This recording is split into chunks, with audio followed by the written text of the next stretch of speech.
On this edition of A-10 Hoops Talk, we're going to explore the importance of mental health awareness in college basketball. With so much attention being shown to this in society, we know that college athletes and coaches are not excluded. Find out more about this important topic on A-10 Hoops Talk, Beyond the Paint, starting right now.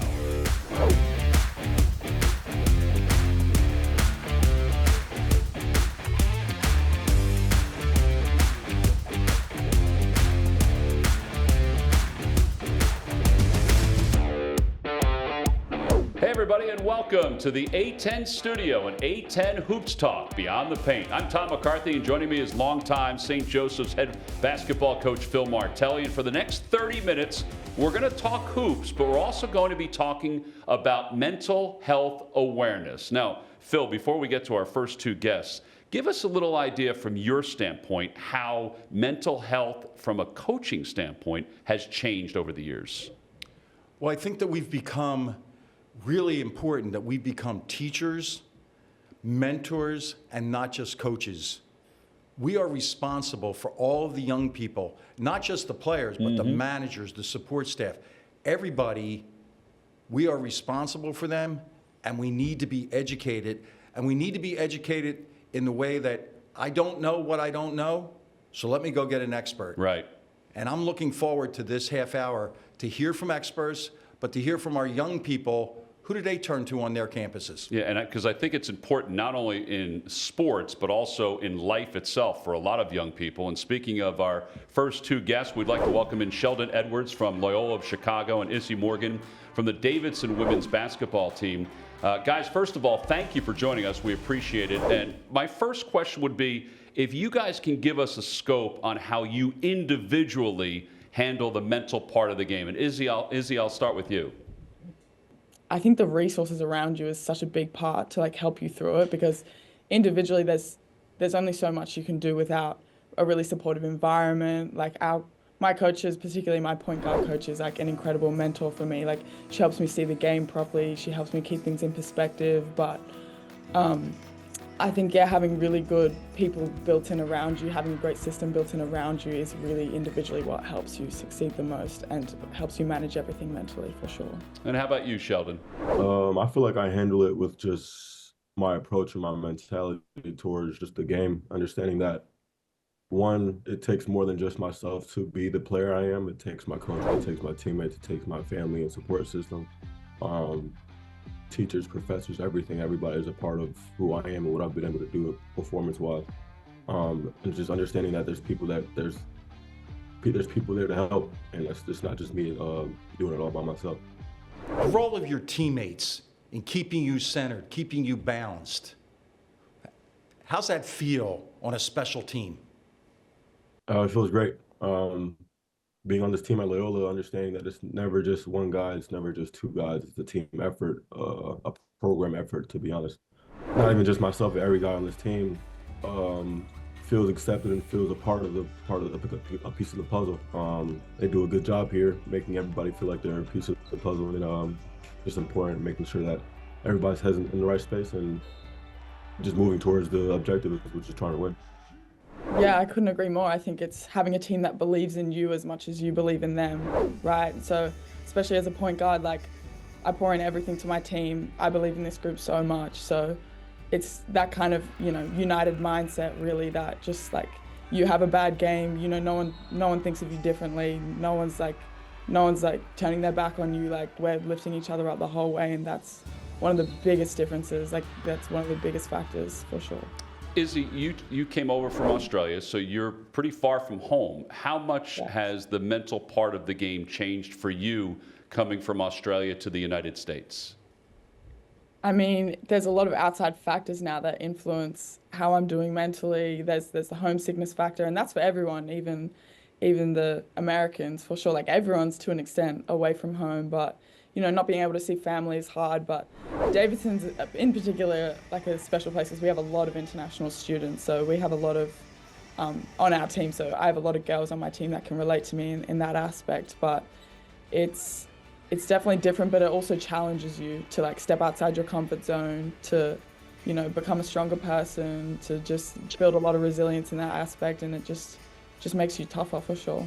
Take time right now to brag about your institutions, because for 21 hours a day, your students at Loyola and at Davidson, what's your institution doing for you to raise you up, to lift you up? Izzy? Yeah, I mean, I think Davidson's a pretty special place, and I feel very, very blessed to go here. I mean, the academics are incredibly high level, and at Davidson, we don't sacrifice one for the other. That's something that's harped on all the time, and everyone at Davidson knows that. So there's so many resources available to student athletes, counseling, mental health resources, mentorship, all of that, which is pretty incredible. All the international students at Davidson get host families, which is another incredible aspect, which is one of the biggest reasons I came here as well. But there's always someone to go to for help, and it's not just offered, it's also like reinforced. It's like, are you doing okay? How can we help you? And something that our coaches do really well is, how can we help you? It's all the time. And they know how much is expected of us, and they want us to succeed both academically and athletically. So they're always providing things for us to excel. Shell, lift up Loyola Chicago. Come on, man. What do we got? I agree 100%. I feel like our institution has done a good job of placing like mental health counselors and just people in that kind of space to be able to give us opportunities to reach out and like say something about anything we're going through if we need to, whether it's on the court, off the court, academically, and it just helps us be able to like just be open, be vulnerable, feel accepted, and just have the help that we need to go out there and perform our best. Well, guys, we appreciate you joining us today. I know it's a topic that's on a lot of folks' mind, and you guys are great leaders for not only your schools, but also for the Atlantic 10. So thank you for joining us. Thank you so much for having us. All right, when we get back, we'll get the head coach's perspective on mental health awareness, so stay tuned.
Welcome back to A-10 Hoops Talk, Beyond the Paint. All right, Phil, it was great to hear the student-athlete's perspective on mental health and how that has changed.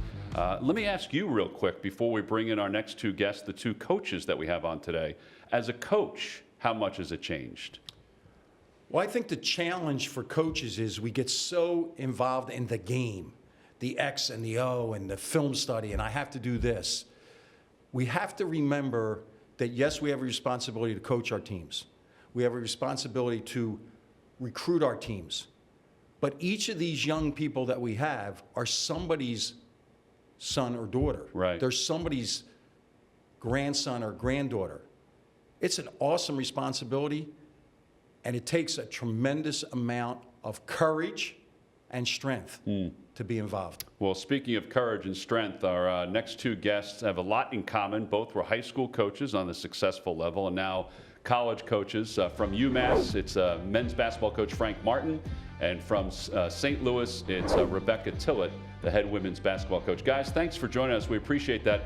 Off of what Phil said, how much, Rebecca, has the mental health part of the game changed since you were coaching, even in high school? Great question. I think it's always been present. I think fortunately we're making strides as a society in more open communication about it. I think the resources are better now, even though we still have, ways to go in terms of response and being able to help a student athlete in need immediately. Certainly it was one of the draws to St. Louis University for us because of the level of support and resources and care that the university has at a university level, but also an athletic department. I think it's changed in that even the students are more open, talking about it, helping each other. And I think that's a really, strong, positive movement, whereas student athletes are looking out because sometimes a teammate may know that something's going on before a coach would. Frank, how about you? When I was a kid, my parents never pressured me to be great. They pressured me to do right. Just do right today. Listen to your teacher, listen to your coach, do what you're supposed to do. Eventually, good things come your way. The amount of pressure that's being placed on these kids on a daily basis by the adults in their lives, you scored 8 points, you had a bad shooting game, but your team won, and they're going home depressed because they're letting somebody down rather than just be at peace with the moment. And then as a coach, which is an angle that's a little different now than it used to be, our profession used to be celebrated. Our profession now is blamed by everybody. The players blame us, the parents blame us, administrators blame us, the boosters blame us, but we're on an island where we still have that ultimate responsibility of what Phil mentioned, which is that's someone's son, someone's daughter, someone's granddaughter, someone's grandson. We have to worry about helping their lives get better while we're getting blamed for everything, which comes with the job title, but it's complicated because finding that support for us is one of the most complicated things that we have as a head coach these days. The idea of recruiting, whether it's transfer portal or high school recruiting, you've been on both sides of it. You've been the one providing transcripts. You're the ones providing the truth when you're a high school coach. Now when you're on the other side, have you changed your approach to recruiting because of all of the awareness of mental health? Frank? No, I'm still, my assistants, especially my assistants, they all played for me. So I had guys that played for me when I was 22 years old, and I got guys that played for me when I was in South Carolina on my staff. And my young guy, but he's like, we got to go off for this guy. I said, I don't know anything about him. And I'm still old-fashioned where I want to get in conversations with people to find out what they want, what's important to them. Because when they come to our campus, if what's important to them, I don't understand that, I can't help them. But when they come to our campus, if at least I have a base of where to create that relationship with them, to manage what we were just talking about, to keep their focus on what was important to them when we recruited them. And if I can't be at peace to build that relationship, I can't help that young person. And that's what's gotten complicated right now. Rebecca? I think for us, it hasn't changed the way we recruit, right? We want to really vet all around the student athlete for the reasons that Frank mentioned too, because if it's not a match on both sides, then how are we going to help that student athlete reach levels of excellence if we're not in a shared vision or path? I do think on the recruiting standpoint, in terms of sharing with families, the supports that are offered for mental health, I've definitely seen that be a question that's asked more often in recruiting than maybe even 5 years ago, of what do we do in that space? What are the supports available? And I agree with Coach on, we have to look at it as a standpoint for our student athletes, also our staff, ourselves. Are we all taking care of ourselves to then be in the best position to lead or to follow or to chase big, huge dreams together? We need mentors. We need people that we lean on as head coaches. For me, sometimes that's other head coaches. Sometimes it's a administrator at another school who's a mentor and can say to me, yeah, you're on track with, how you feel about that, or no, actually, you're not looking through that, through the right lens. I think finding those things, though, and providing those opportunities for student athletes to find what it is for them, and then for us as head coaches and for our staffs, like what is it for us that can create those moments where we can get back to being our best selves. I think one thing that's become unhealthy about our profession is that because of the things we're talking about, we get hunkered down and we just sit in our offices and we just worry about our problems. And when you get consumed with your problems, you just get beat down. We used to go to a high school and go see Morgan Wooten run a practice, or go see my high school coach or Bob Hurley run a practice. And after practice ended, you had a conversation with them, and they had the same problems you had. And you realize, like, oh, this is normal. All right, let me go deal with tomorrow. But we've lost that. And that was part of the recruiting world. We've lost that. So now we get bogged down, and it's just like our problems, our problems, our problems. And when you get consumed with your problems, you can't get out of your own way. So I think that's something that we've created, and we've got to figure out a way to untangle that mess. We have to come out of our bunkers, Tom. Yeah. We have to come out of our bunkers for our well-being, the staff's well-being, and the players, student athletes that we're responsible for. These were great. Yeah, this these was were great. Guys, we really appreciate your leadership on all of this, and best of luck as the season moves on. Thank Appreciate you. All right, we'll be right back with more on A-10 Hoops Talk, so don't go away.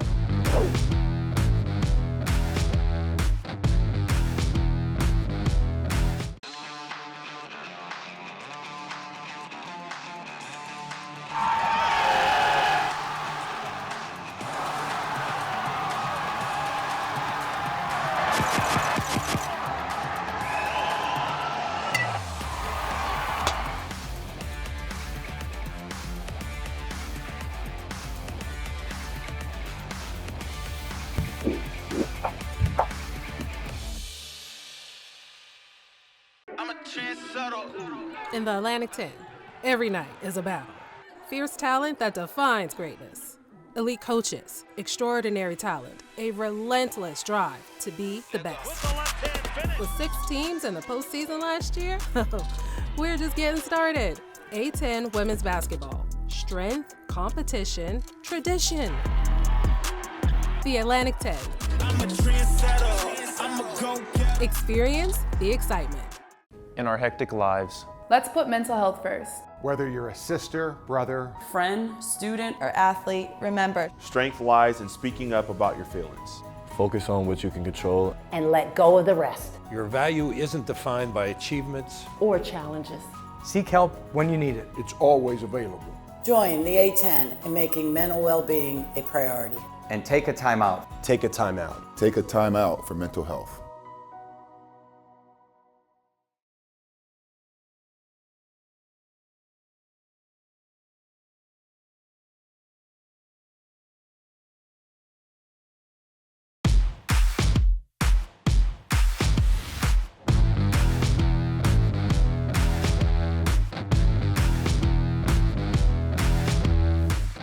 Welcome back to A-10 Hoops Talk as we continue to look at mental health awareness. Our next guest is a highly respected sports psychologist from George Mason University. To help further our discussion, please welcome Dr. Derek Vigon, who's been with us in the studio a number of times with the Atlantic 10. Dr. Vigon, thanks for joining us. We appreciate it. We obviously are looking forward to the whole conversation about mental health. Give us an idea of what the biggest obstacle student athletes are focusing on right now when it comes to mental health? Well, it's a significant question, and I appreciate being on today, but they're dealing with management of pressure and timing and setting up a structure that makes sense in their lives to both be highly competitive in the classroom, but of course, highly competitive in the performance domain, in whichever area they're competing. But so they're managing a ton of things at once. How do our athletic coaches on all of our campuses, how do they play their role? What are they responsible for? Well, I think that there's the human component of being a coach and coaching people, being a touch point to notice if there's something off with one of our athletes and checking in with them, asking questions about how they're doing in their life outside of their role as athlete and in their sport. But I think checking in with your athletes, starting conversations, being like a face of a normal human being who can normalize then a mental health concern such as a performance anxiety or low mood, some sort of depressed episode, or something that's going on that may be impacting performance. You know, we've seen so much about social media and that impact that it's had on student athletes, on coaches. How do you navigate that, Doc, when it comes to kids not focusing on everything that's sort of the outside noise? So I think arousal control through some deep breathing would be one way to kind of regulate some of the hypervigilance that athletes or coaches may feel from being, subject to social media platforms and other folks commenting and such. So I would say like deep breathing, arousal control to really help kind of settle ourselves in the moment. But I think, the thing that comes up for me as well is there's so much information that's accessible to everyone all at once that it might make us feel overwhelmed or anxious, depending on if we've not had the best game or the best performance, and what that may mean, right? When we're thinking about other people forming opinions about us, but trying to realize that we can only control what we can control, which is our process, our preparation, our belief in our ability, our self-confidence, right? And how we show up to execute our plan through hopefully pretty detailed preparation. And now back to our coaches. How do they prioritize themselves? I guess mental well-being on a coach would help a student athlete, or is that incorrect thinking? Absolutely. I think the whole healthy person's the best performer. So a coach that's not staying at the office, through the evening and actually getting some sleep and spending some time with their family is going to be a better coach from my perspective. So if we can model that behavior for some of our student athletes, speaking up when things are not okay, or taking a mental health day or sick day to recover.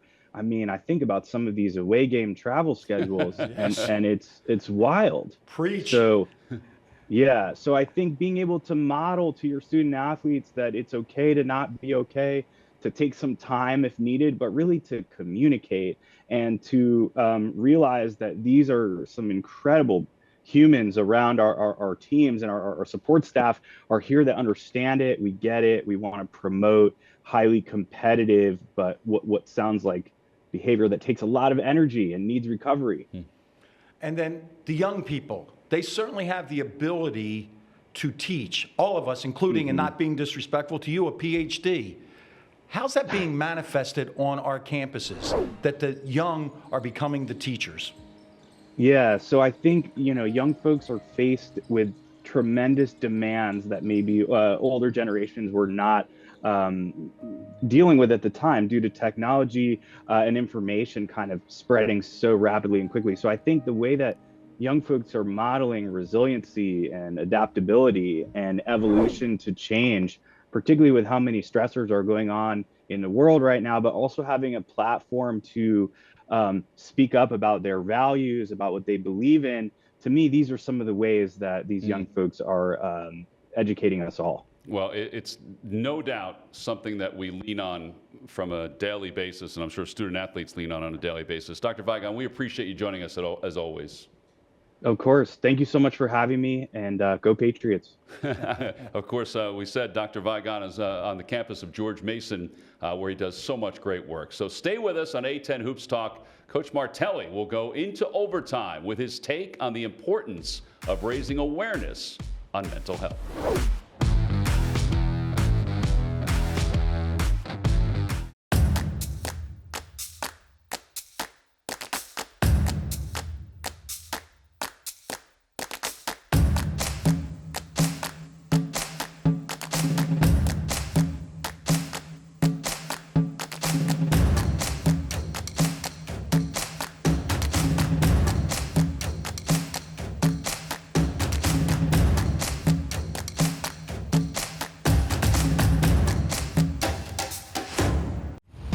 Atlantic 10 basketball. Yeah. Where passion meets performance. Let's go. From the opening tip to cutting down the nets, A-10 players lay it all on the line. Every game is a battle.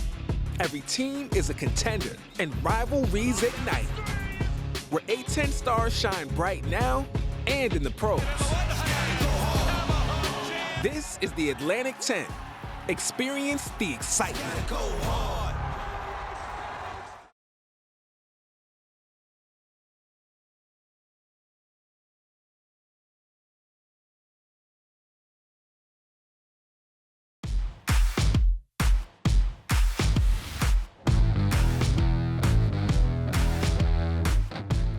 Welcome back to A-10 Hoops Talk. It's time now for our overtime segment with Phil Martelli. Now, Phil, we've learned from doctors today. We've learned from players. We've learned from coaches about mental health. And now, let's get your thoughts on it.